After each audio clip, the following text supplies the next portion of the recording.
Ladies and gentlemen, we will get started here. And I'll call this meeting of the House Education Committee to order. Chairman Nix, would you mind opening us in prayer this morning, sir? I'll be happy to. Let's pray. Father, we thank you for such a beautiful day and for the blessings you give to us. Lord, while we celebrate, our hearts are heavy for those across the world who are struggling today, who need your presence so greatly. We pray that you would be with the people of Ukraine, Lord, that you would provide them the strength and the help that they need. Lord, bless us in all we do here as we consider the education programs in our state, that we would do the things that are best for our children. Lord, that everything we do would be pleasing to you. In Christ's name, amen. Amen. Thank you. Ladies and gentlemen of the committee, in case you haven't noticed which room we were in, we have a very hard stop at 9 o'clock. So, to our bill presenters, be brief. Be brief. We're going to get rolling and move quickly. Ladies and gentlemen of the committee, if you'll look in your folder, House Bill 1295. If this looks familiar, that's because it is. Chairman Corbett presented this before us before. There was a Section 2. The Section 1 is still intact. The old Section 2 created a pilot program. It's come to our attention that the state board has the authority to do that without the language. We felt that that was unnecessary. So the only change is that we stripped out the old Section 2. So this was sent back to us from rules. So with that, Vice Chairman Irwin, I'll call on you for a motion. Motion to do pass. A motion do pass and a second. Is there any discussion? Hearing none. All those in favor, please say aye. Aye. Any opposed? No. Thank you, Chairman Corbett. Bill's on the rule. Back on the rules. All right. Great presentation, by the way. Thank you. All right. Representative Smith, if you want to come join us at the podium. Ladies and gentlemen, House Bill 1357, if you'll notice, very short, simple, one-page, two-sided bill in your folder. And Representative, you can confirm the LC number that we're working on here, please. Yes, sir. Good morning, Mr. Chairman, members of the committee. We are working off of LC 490894 Sierra. The podium is yours. The mic is hot. Okay. Thank you, Mr. Chairman, members of the committee. Today I bring y'all the substitute to House Bill 1357. And as far as House Bill 1357, this simply requires the Professional Standards Commission here in our state to consider any teacher certification program outside of the state which meets accreditation and certification requirements of the PSC. Currently, the state agency that regulates teacher accreditation, the PSC, prohibits any out-of-state or for-profit provider from even applying in Georgia. As our Georgia General Assembly and Governor Kemp have led in making Georgia a teacher-friendly state, including providing a $5,000 teacher pay increase to help retain teachers in our pipeline, this would allow for us to recruit more teachers in our state. Unfortunately, we have seen a teacher shortage across our state, and this bill helps solve this issue. Thank you very much, Representative.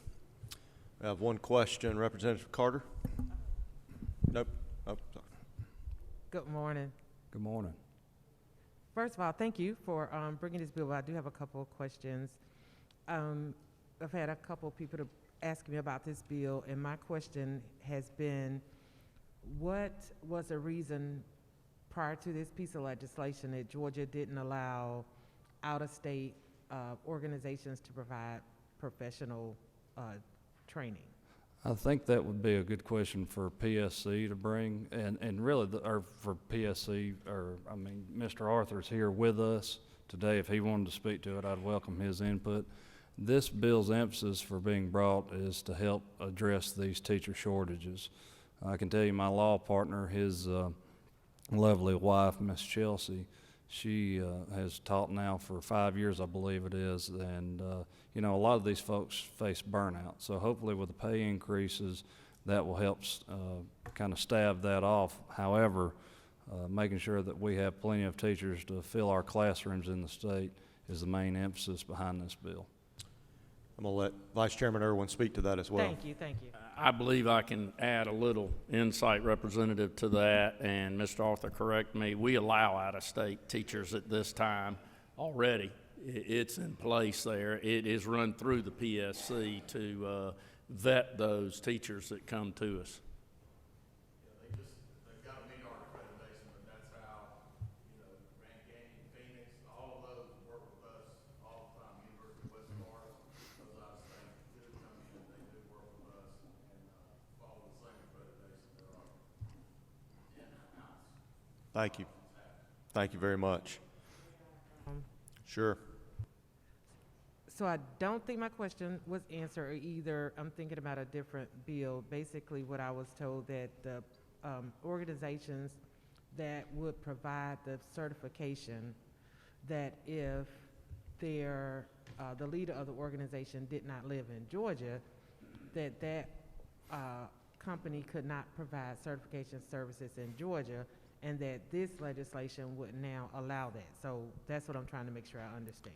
It would, and though it requires the PSC to authorize them to operate within the state. The PSC is still our arbiter and gatekeeper in making sure that these programs are vetted and will actually provide teachers that we need here in the state. Thank you very much. We have no members online now. Representative Laricchia, I'll call on you. Is that not yours? Sorry. Any other questions from the committee? Hearing none, now would be a good time to entertain a motion. We have a motion to pass. We have a second. Is there any discussion? Hearing none, all those in favor, please say aye. Aye.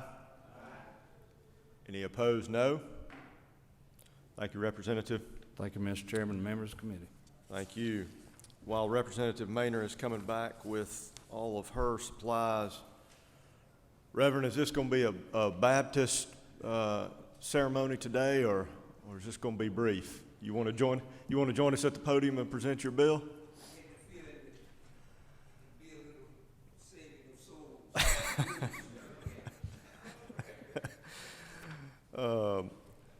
Representative, we are working on House Bill 1184 here with you. If you'll confirm that LC number and the podium is yours, sir.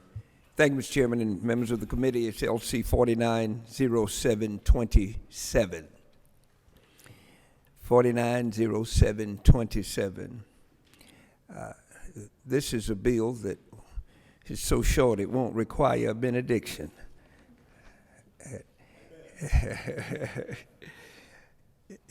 This bill, very simply, it relates to the effectiveness of our educational programs, and what it does is it is asking that the tests that are now administered, SAT, ATC, be administered during normal school hours, and that it is not readily known by those who have not faced the difficulty, but it's 45 miles from Hinesville to Savannah to take this test.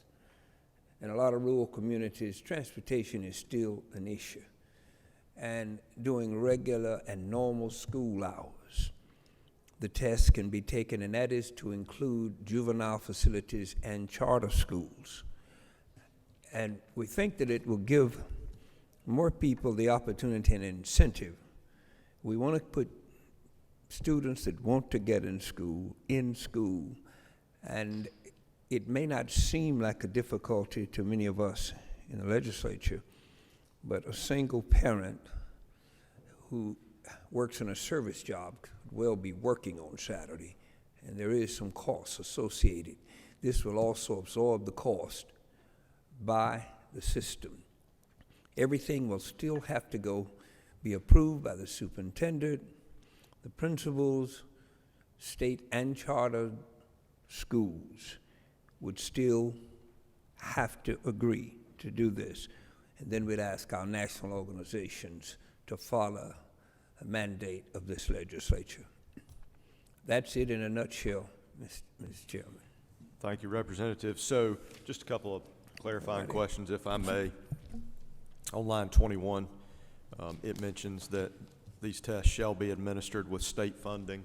What are we doing with tests like this today, currently, as it relates to state funding, and is that in the budget currently? Students pay, or test takers pay, and we figured that in a year that we're trying to return some of this money to the taxpayers.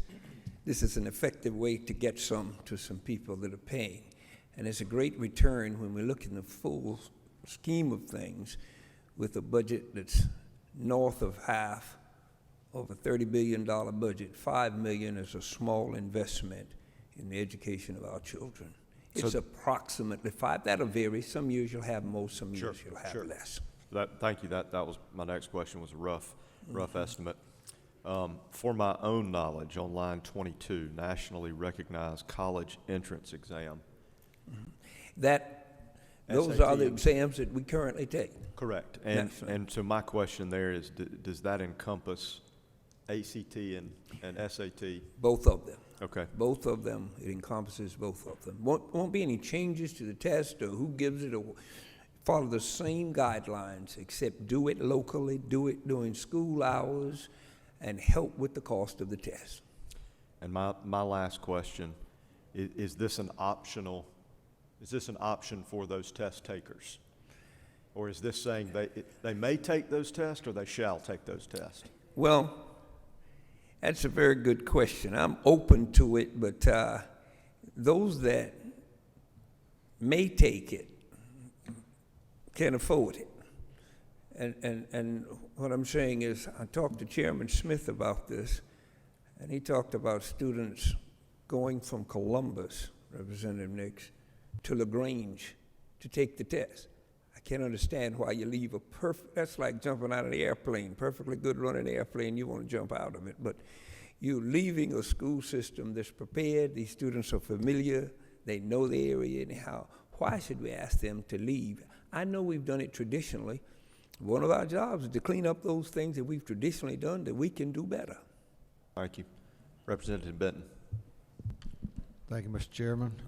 Representative Williams. Yes. Is there, I don't see it in the bill anywhere, but is there a limit to the number of times that the students can take the test and the state pay for it?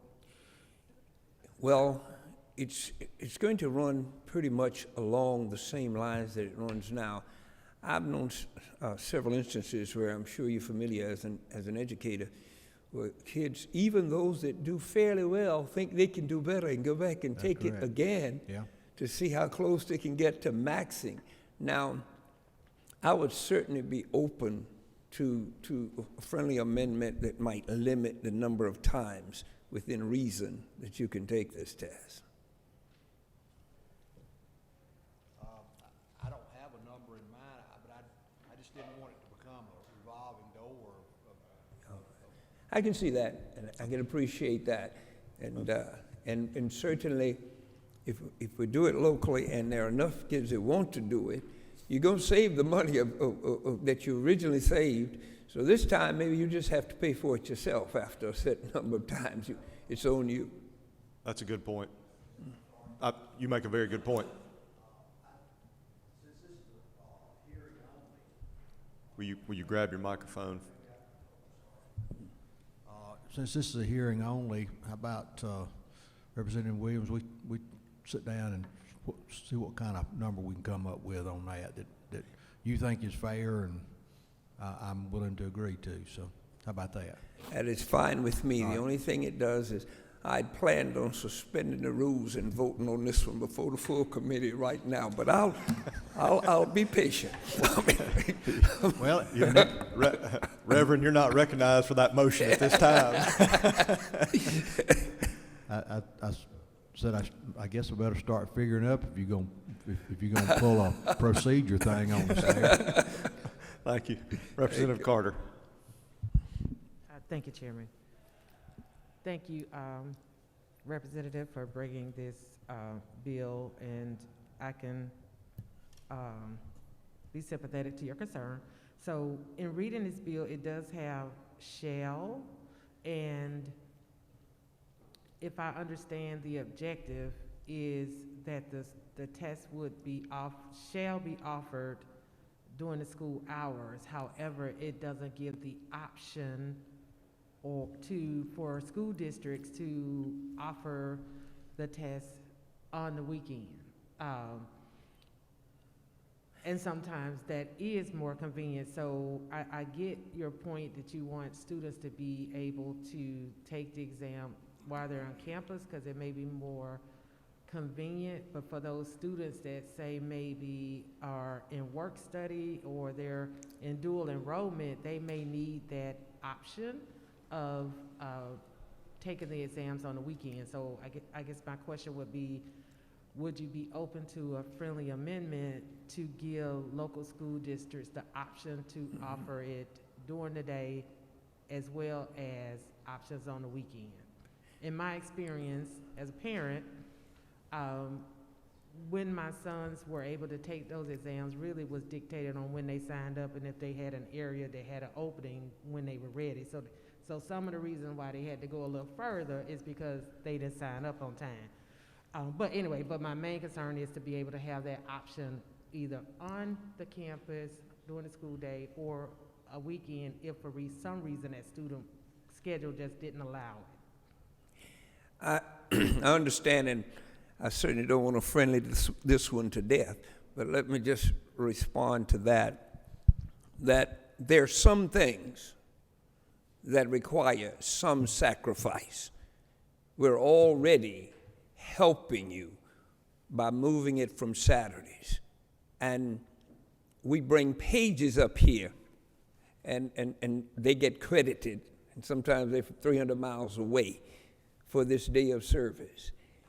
You want to go to school, there are some discipline requirements. I can appreciate what you're saying, and I know what you're saying, but all I'm saying is that a lot of things in education, the option is to go to a parochial school, but in public education, most things are shall.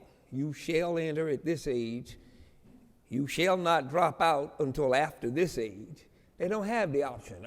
I want to get out at 15 because I think I got all I need.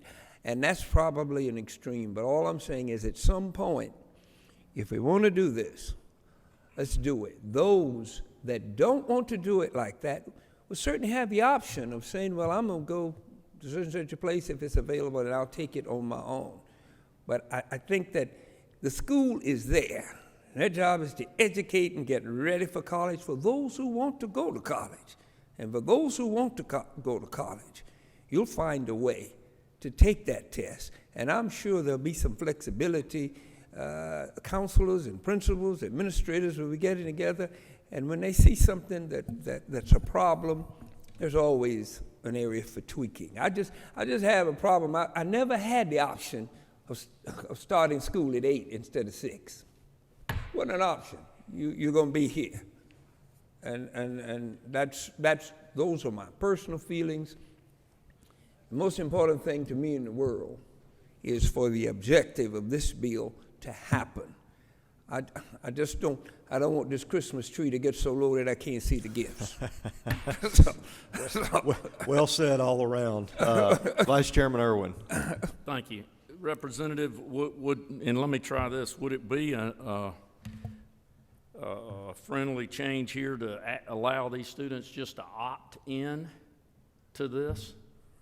And what I mean by that is some students are not college bound, don't want to be college bound, wouldn't give an effort on the test to be college bound. But if we allowed an opt in to the program, have the program for those that opt to choose it. I would have no problem with that because I agree that there's some great careers out there in our technical schools and other areas, and certainly I don't want someone who has no desire to go to college to be required to take tests. Now, when I was in school, and my goodness, that was right after Moses graduated, so everybody in the 12th grade didn't go and take this test. It didn't there would have been a constant line to Savannah. The opt-out has always been there. I'm not going to college, so I'm not taking the test. You're not going to get to college if you don't take the test, so you already got the right to not show up for the test. The right is there. Okay, just as long as, I didn't want to take away a student's right to No, that is not the intent. You're certainly right, because I'll tell folk all the time that my generation was misled, and a lot of you won't agree with this, into thinking you would be nothing if you didn't go to college and get a degree. I got a friend of mine who did not go to college. He works as a longshoreman, and last year made $175,000. And there are a lot of options. We should say, listen, here are your options. If you want a college degree, here's what you do. You take this test. If you don't, here's what we have in the technical school system. And you've got these options now. I want to be a beautician, so why should I take the SAT? You go to the Career Academy and learn and take off and do it. I don't think if you force somebody to go to school, and I have my oldest son, I kind of forced him, and it'd been cheaper for me to endow a chair instead of him spending all my money at a place he didn't want to be. So I think that there's going to always be some options, and kids who don't want to go to school are not going to take this test. Thank you.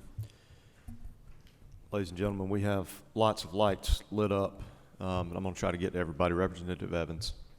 Thank you, Chairman, and thank you, Representative. Yeah, I will just point out on line 23, it does say for students enrolled in grade 11 who choose to participate. So, Yes, it says who chooses. yeah, so I think That's the intent of the bill. that is there. That's good. I wanted to know about.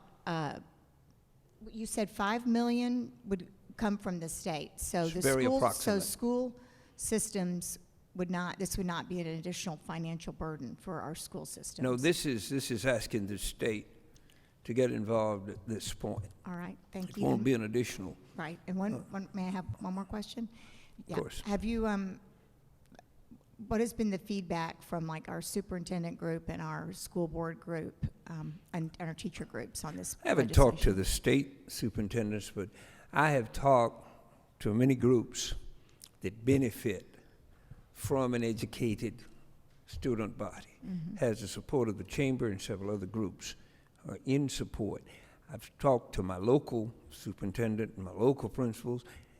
They don't see a problem, because we're in the business in this state of smoothing out the bumps in the road on the way to an education, not building new barriers. And when you live in certain parts of Georgia, it is not the easiest thing in the world to get 45, 50 miles away to get an education. Now, and this is not an exaggeration. I know many kids who had to wait. It just flat couldn't, and even the cost. You're on a fixed income and a single mama, it can be a little burdensome. This would be a savings. I mean, I know in our school district, some school districts, well, actually, I don't know this. I think that some school districts might pay for this test. I'm not sure about that. Maybe it's just AP exams. I've heard so it could be. that there are school districts that do. Yeah. I don't There know are. this. There are some. Yeah. Representative Glanton, I'm going to let you have the final word here, sir. Thank you, Mr. Chairman, and Mr. Representative, my good friend and well. My friend. And help me understand, I thought the intent and the purpose of this was to put schools and districts in a position that they could give these tests during regular school days, during regular school hours. Is that not correct? That is the intent. So if, in fact, if we offered all these options on top of that, wouldn't that defeat the purpose? It does start to get that. That's what I meant, that I want to keep it friendly. And certainly, Representative Benton's recommendation certainly makes sense, because you get into the redundancy piece. You want to prevent that. But I agree with you wholeheartedly. That's why I kept it short, kept it brief, and just trying to do it. And y'all know, I come up here so often until I don't even want to leave this podium. Well, you're welcome to hang out. So you don't know where I'm going, but I believe here. You can stay, just not here, right? Representative, if you'll work with Representative Benton on this, I'd love to see an updated version with some of the input from the committee, and would love to see you back at this podium next week. Thank you, sir. Thank you very much. All right. Can I, excuse me, just one thing. I Sure. want to apologize to committee members that I have not spoken to. I really, it's my fault. I don't make excuses because in rules, I hate to see folks show up that passed me and never had a chance, never said, look, I'm going to be bringing a bill. So forgive me. And I ain't going to use the old church thing about charge it to my head, not my heart. Charge it to both of them. We'll send the invoice. Representative Maynor, if you want to come join us at the podium, and again, just as a very friendly reminder to both of our presenters and members of the committee, we have exactly 32 minutes before we are evicted from this room. So if you will work with us, Representative Maynor, if you will tell us about your bill and the LC number that we're working on, and then the podium is yours, ma'am. Thank you, Chair. It is House Bill 1005 LC 338908. And the co-authors of this bill are Chairman Dempsey, Representative Camp, Representative Lim, and also Representative Mitchell. Let me just first say that there are also some websites that we can send out to you from some scholastic resources that just more coincide with the benefits of this bill that I'm sure JC can send out to you. The main thing, this bill would say in 2022 to 2023 that we would start screening children for suicide ideation. And to begin with, you have this in your packet that talks about youth suicide in Georgia, and this is from Voices. The one thing that I want to show you is the breakdown in the middle. It says breakdown of 2018 youth suicide data. The majority of children that are committing these unfortunate events are white youth, male youth, and the ages of 15 to 17. And this is really sad to say, but hanging is the #1 way that children are committing suicide in Georgia. And these are only Georgia statistics. In 2019, 108,494 students reported having seriously considered harming themselves.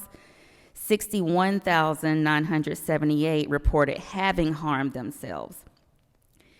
The Pew Research Foundation did a study that said, even though most of the suicide attempts start at 10 years old, the ideation begins way before that, which is why I put 8 years old in the bill. If you go to another insert, this is from the NIH, National Institute of Mental Health. And this is just an example of what the questionnaire would look like. So to give you an idea, in the past few weeks, have you wished you were dead? In the past few weeks, have you felt that you or your family would be better off if you weren't dead? In the past week, have you ever thought about killing yourself? Have you ever tried to kill yourself? Or have you thought about killing yourself right now? Now, right now, we had I know that sounds really bad, right, to ask a child those questions, but these questions are age specific, so this is for an older group that's here. Yesterday, we were going to have some counselors from the school right down the street at Wesley International come and speak. And what they would have told you is this year and the years before, during the pandemic, the suicide ideation has grown drastically. They ask a very similar set of forms like this, except instead of using the word dead, it says, have you ever thought about harming? They use the word harm instead of dead for younger children in elementary school. And I know that still sounds really bad to say, have you thought about killing yourself? But this is the thing about it. Sometimes these children are never asked these questions, right? And so when someone does kill themselves, and I have personal experience of this because my little brother took his life by suicide. And one thing that people usually say is two things, actually. I never knew that they felt this way, right? I just never knew. It was just no signs. Or you have the flip side of that where the family knows that the person has mental health conditions, so they're constantly trying to get their child help, but most often, even with that, their child still ends up taking their life. So the thought is with this screening, if we can at least know who's thinking about harming themselves, right? If we know who wants to harm themselves, that's a start. So I asked the House Research Budget Office to pull some data for me, and you should have this memorandum in your packet. And if you turn to page 2, at the very first line, it says, suicide is the leading cause of death for children 10 to 14 years old. The leading cause of death. So if you have a child between 10 and 14 years old in Georgia, the number one way they're going to die is by suicide. This is from our own research office. So this is a very serious matter that we're talking about. From 15 to 17 years old, it's the third leading cause of death. The Pew Research Foundation, one of the things that they said in some instances why younger children have a higher rate of suicide is because they just don't have the mental capacity to work out what they are going through. And so that's why it's the leading cause. And if you go to page 3, it talks about youth attempted suicide data. And if you try to, it's the leading cause of, the 11th leading cause of emergency room visits for ages 10 to 17 years old. I want to give you another story that the school down the street told me. In the classroom, they had a sign on the board, a display, and they have the students repeat this. You know, I am important, I am kind. You know, it's like, I forget what they call it, but they have this thing on the board, and at the very end of it, it says, if you've ever thought about harming yourself or being bullied, call this number. A little girl went to the teacher and said, how do I call this number? And that led into a whole nother process. And with that, talking to the counselors, the teachers, and I'm getting emotional just because I have had someone to take their life. But from there, the process goes to the counselors or the social workers will talk to the child in that age-appropriate way, using this screening, right, one that's age-appropriate.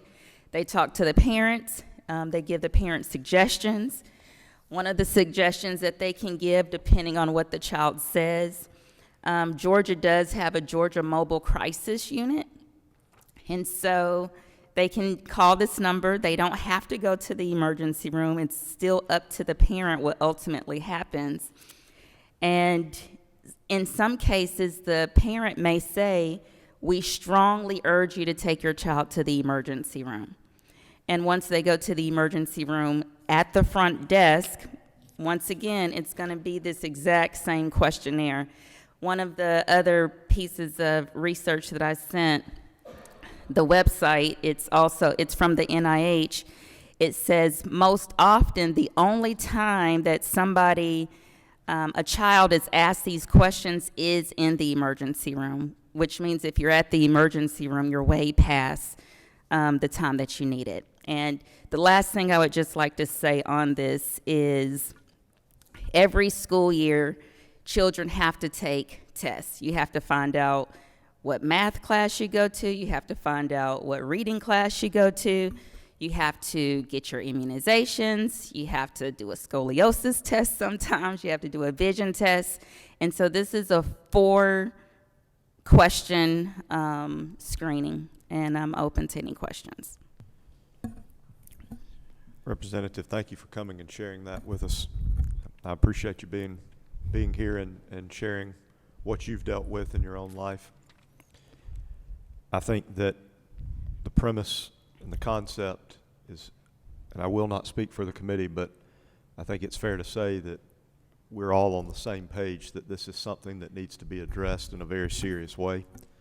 I think the mental health initiatives that are being undertaken by this body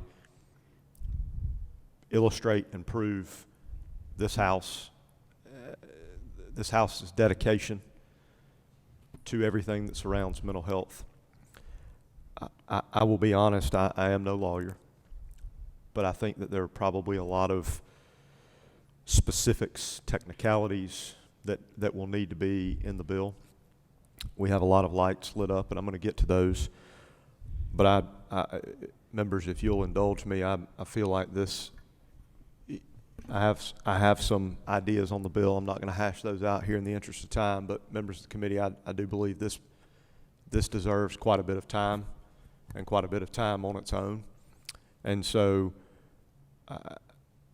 I'm compelled now to say that we need to bring some resources to the table to work on this and to help you and to help us. And so I'll be looking for members of this committee to volunteer to work with Representative Maynor and Legislative Council after this. So with that, we'll turn it over for a few questions. Chairman Nix.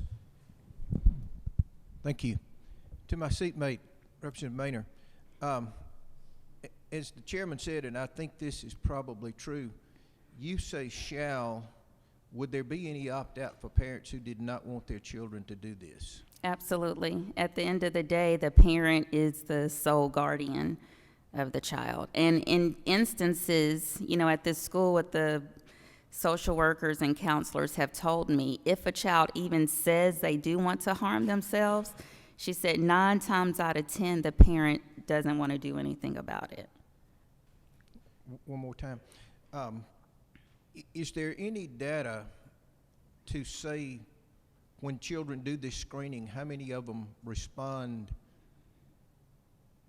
in a way that's inappropriate, that they respond, oh, yes, I did, just to get something going? I just have some questions. I think what you're trying to do is good, but like the chairman, I've got some real concerns as to how we would make this work out for a lot of our students. So one of the websites that I sent in, I believe it's definitely Texas, I don't remember the exact city, but I want to say Houston, they started doing a universal screening, and what they found was that they were able to save thousands of children's lives doing this universal screening that has, and to my understanding, I believe it's the first one in the nation that has started it. Chairman Nix, I appreciate that, and unfortunately, I never thought I would say these words, but I'm afraid that this bill will just unfortunately require more than one page, and that's no disrespect to you. No, absolutely. I appreciate you starting here with that, Representative Evans. Yes, thank you for bringing this bill, and it's very sobering information, so thank you for trying to help address it. So this thing on the screen, the screen asking about harm versus wishing you were dead, I mean, I do think the harm, is that age appropriate or something? Like what screen they use? I mean, what words they use? So in elementary school, they use the word harm. Mm-hmm. In high school, they use the word dead. In middle school, have you ever considered taking your life? Thank you. We're just going to keep going around the horn. Representative LaRicchia. Thank you, Mr. Chairman. Thank you, Representative Maynor. It's hard to find words on how to have a conversation about this without saying, thank God I don't understand it, right? I've never been impacted by it. However, that is the toughest part of this job, is having these conversations around very sensitive issues like this. I worry, just at its face, if that is a conversation that needs to be had with children within a school system at all. And as Chairman Nix mentioned about opting out, sometimes fortunately, children from many families have never thought about it. It's never come up at the kitchen table. It's not something that they even know what that means by the 3rd or 4th grade. And if you bring attention to it, all of a sudden you have sparked a thought in a person's mind. Well, I didn't think about it until you asked me. I didn't think about harming myself until you asked me about it. Now I'm wondering, have I ever? Or will I ever? And this was a big part of the conversation when school systems went to sex education. That's a conversation I want to have with my children, not a teacher or a textbook or a curriculum. That is a conversation that we will have. So I'm going to kind of leave it there, but I am absolutely 100% committed to helping you and helping this committee and helping to figure out if there are some things we can do to help. Suicide's a serious issue we have. Thank you. Representative Paris. Let me just, if you don't mind, respond to that. So I take your point, and I do know that many people feel that way. The American Pediatric Association has said that children witness these things on social media, TV programs. They cite this show called 13 Reasons, I believe was the name, that was really popular at one time, and they already are seeing it, right? And so what they're noticing is that the parents are not bringing it up to their child, because one thing that they would like for parents to do, but it's such a touchy subject, no one wants to say it, they would like parents to say, you know what, we need to talk about this. If you ever feel this way, I need you to come to me. You know, if you don't feel comfortable going to me, I need you to go to someone at your school. You can call this number. The main thing is that the American Pediatric Association is saying that we're in this crisis where we can't just not say anything. But Right. I agree with you totally. Thank you. Representative Paris. Thank you, Chairman. I appreciate you allowing me to speak today. Representative, I totally get the intent of the bill, but looking at the school system and our educators, here we are laying another layer of psychology work on them. I think that it is well-intended, but it kind of reminds me of prayer in schools. You know, do I need teachers to pray with my child? No, I don't. We do that ourselves. So I agree with everyone else. I think we are kind of going down a rabbit hole here, but maybe, you know, we can make it a little less deep. But yeah, I just think that we're adding another layer for teachers, for educators to have to work through. And they're not having to wear so many hats in your occupation, I think, is another thing that leads to burnout. So Thank you. Representative Carter. Thank you, Chairman. Thank you, Representative. So, first, my condolences. I know what it's like to have a sibling pass away, but not from suicide, so I understand that. And I understand that we are in a situation where there's a lot going on with the kids. But as a parent, I think someone already talked about that, you know, the opt-out option. So as a parent, I want to be able to make that decision. But if this bill was to pass in this state, even though I hear the chairman, it has some work. Who would administer these tests, and how would it be implemented? So the NIH has said the best people in the school system to implement it would be the school counselor, based on their academics, or a school social worker. So a master of social work or a person that is a licensed psychologist within the school system, and also a school nurse could do it as well. And it would be my thought that instead of saying exactly who in the bill should do it, the school system or the principal or whomever, they should actually make the decision if which one of those specialties would do it.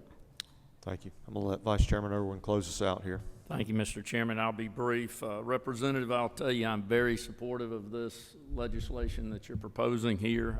I will tell you, in a 31-year career, sadly enough, worst days of my career were when students committed suicide and were successful.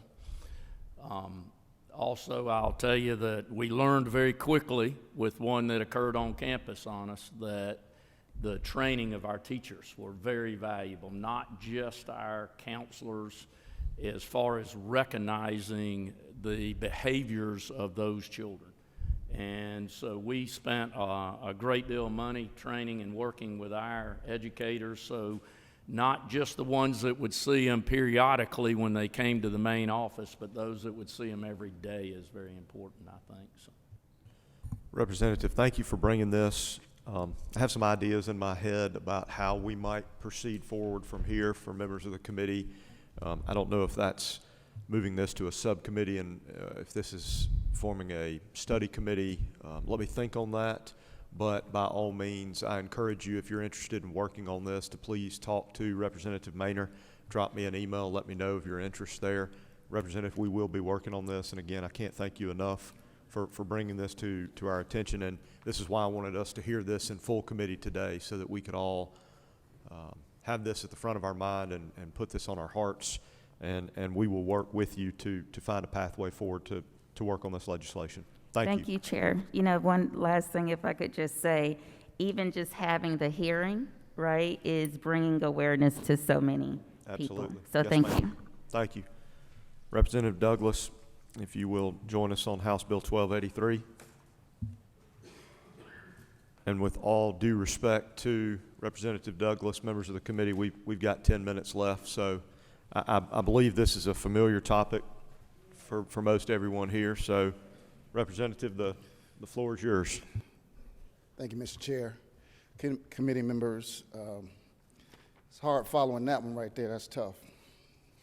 That affects everybody in our society. And I've had several of my church members and their kids to have to go through this, and it affected me also in a way where, like she said before, I've never seen a grown man yell at a funeral. The roar. You normally hear a mother roar for her son or daughter, but for a grown man to roar for his son who committed this act, it's rough, and it still touches me today. So thank you for that legislation.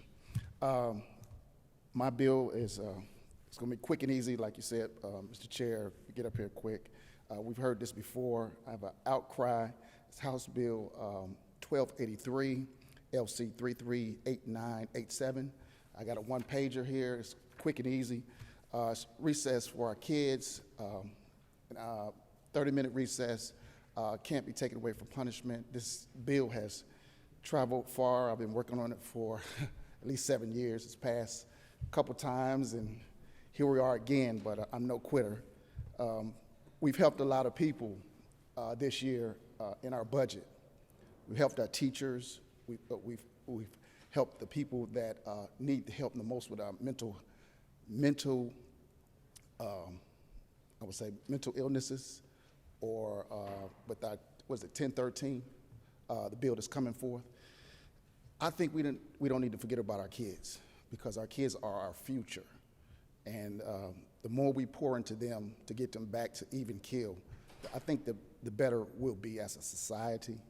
I think some of the things that our teachers go through with our young people with disorders, mentally and physical disorders, as far as hypertension, ADHD, I think those will be cut out with a little recess. And so that's the gist of a bill. We only have 1 day of PE in our school system for our young kids. It's only K through 5. There's no middle school, no high school. I just wanted to start somewhere, and where better to start than with our youth and our kids, because when you create a habit, it stays with you. Here I am, ex-athlete, coach. I still work out every day. It's a part of my lifestyle. We make time for what we need to do in our lives, and I think this is a very important one. If we want to have a productive, long life, I think you need to make room to walk, exercise, do something to prolong your life. Amen. And so I'm not going to take up much of your time. Nope. That's the gist of the bill, and I'm open for questions. Well, I commend you once again for sticking with it and being here. I know that I've had the chance to vote on this before. So if I could, just before we get to questions, on line 12, beginning in the upcoming school year, each elementary school shall schedule recess, but then on lines 19, or on line 19, each elementary school is encouraged to include. So just to confirm there, in the first statement, you are, if you will, you're mandating recess, but then you're encouraging that to be at least 30 minutes per day. Am I understanding that correctly? Yes. I didn't want to, if we don't do it up front, we're not going to do it, because we have 15 minutes right now, and people opt in and opt out, and some of our best test scores and our best school systems have recess. The data's right here to prove that, but we have an obesity problem with our youth. And we're still in a pandemic, but we're coming out of it right now. But I have testimony from several calls and mothers. Their kid that was in this pandemic for a year and a half, they've gained 50 pounds by staying at home and getting back in school. But by the time they get back in school, they've gained 50 pounds. And so I have a literacy piece of paper here from Voices. I have one from 2019 when the bill initially passed, and I have one for today. We've actually went up in childhood obesity. And so it was high then. It's higher now. It's higher now. Yeah, unfortunately, I believe that to be true. Representative Wilson. But sorry, go ahead. Mr. Chair, I just wanted to answer your question. I didn't want to take it away from the people back home to be able to access this and do it the way they want to do it. If they want to do 15 here or 15 there or do the whole 30, I want to give them flexibility of how they want to implement it. And I appreciate that. Yes, sir. Representative? Thank you, Mr. Chairman. Representative, thank you very much for bringing this bill and persisting with this bill. I think your dedication to our school children and our school teachers, quite frankly, is unquestionable. And I just wanted to highlight two other benefits that I thought of. By requiring it or by having it every day or as a part of the routine of the school day, we're also teaching our kids time management, because we got to get the work done, but we've also got this other thing that we're going to do, because this is an important piece of making you a whole person. And it also is going to benefit teachers, Mr. Chairman, because they need a break too. And of course, it's not a full break for them. They're not out there running around with the children. They're still having to supervise. But I just remember my time as a sixth grade teacher constantly being on from 8 o'clock or 7:30 in the morning to 3:30 in the afternoon, with about 15 minutes for a restroom break and just a moment not to have to think. Right. Yes. And so I think this will help them as well. Thank you. Representative LaRicchia. Thank you. Anthony Pellegrini writes a book called Recess and the Benefits of Educational and Physical Development. And Finland and Asia have adopted those theories, and they have had tremendous success. I've supported you on this every year you've had it. I've been vocal. And we need to look at giving kids a little bit of a break from these 40 to 50-minute instructional times, just to reboot and take a deep breath. God bless you, buddy. Thank you. Very quickly, the last two, Representative Maynor and then Representative Wade. Thank you. I just wanted to say, as a physical therapist, endorphins are released into your body when you exercise. And when these endorphins are released into your body, it increases your mood. So it makes you happier. So exercise actually decreases depression, not only in adults, but it also will do it in children. And the second point I just wanted to make, that after school, because there are not PE activities in the school system, there are after-school programs. The problem with the after-school programs are they cost money. And so the people that really are facing obesity and these health disparities, they can't afford to do the physical activities after school because of the cost. Thank you. Representative Wade. Very quickly, I wanted to thank you, Representative Douglas, for bringing this, and I want you to know there are two people that I see every single day. That's a second grader, my daughter, and a kindergartner, my son. I told them about this. They don't care about anything else down here. This is what they want to happen, so I will work with you. I believe in this as well, and I appreciate you bringing it. Thank you. Thank you very much, Representative. We will, I've got one or two questions. I'll get with you offline, but the rules chairman's staring me down, about to burn a hole in me. So with that, we will stand adjourned. Just for the committee's knowledge, I expect we will have 2 committee meetings next week, so please be on the lookout for that email. We are adjourned.